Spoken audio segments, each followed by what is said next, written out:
Good morning. Welcome again to Morning Devotions. Thank you again so much for our time together. Still some Holy Week thoughts to look at as we close out the book of Luke. Luke chapter 24, verse 13. That very day, that first Easter Sunday, that very day, two of them were going to a village named Emmaus, about 7 miles from Jerusalem. And they were talking with each other about the things that had happened. And while they were talking and discussing together, Jesus himself drew near and went with them. But their eyes were kept from recognizing him. I wonder if Jesus has ever walked with us and we were kept from recognizing him. Now, we know the story.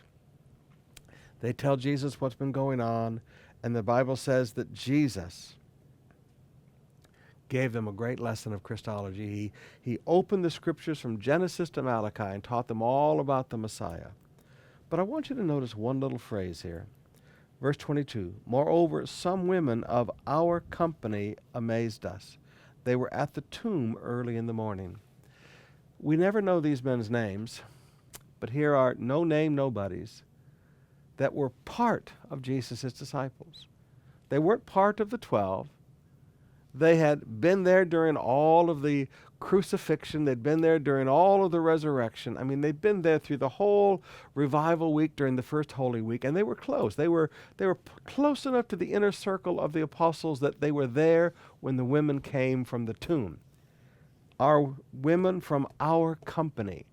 So this was part of a larger group, but not too large, of people that believed in Jesus, followers of Jesus, but we never know their names. And Jesus appears to them, opens their minds, gives them understanding. And though they were going to spend the night in Emmaus, because they said it's already late and they wanted to feed him, they rushed back to Jerusalem to talk with the apostles and tell the apostles that they had just seen Jesus and what he had taught them. The apostles were having a very difficult time believing. They were slow to believe. And the reason they were having a difficult time believing, as I keep telling you, is tragedy dulls the heart. Tragedy consumes our emotions. It consumes our desires. It weighs down our thoughts. They were having a hard time believing. They were slow to believe.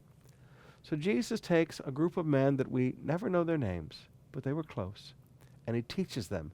And they go back and help the disciples, help the 12 apostles to believe.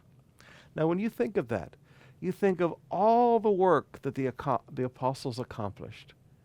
Part of the reward goes to these men. These men were in part responsible for helping the apostles believe in the resurrection. Sometimes, no name nobodies are greatly used of God to help people that God's hand is upon.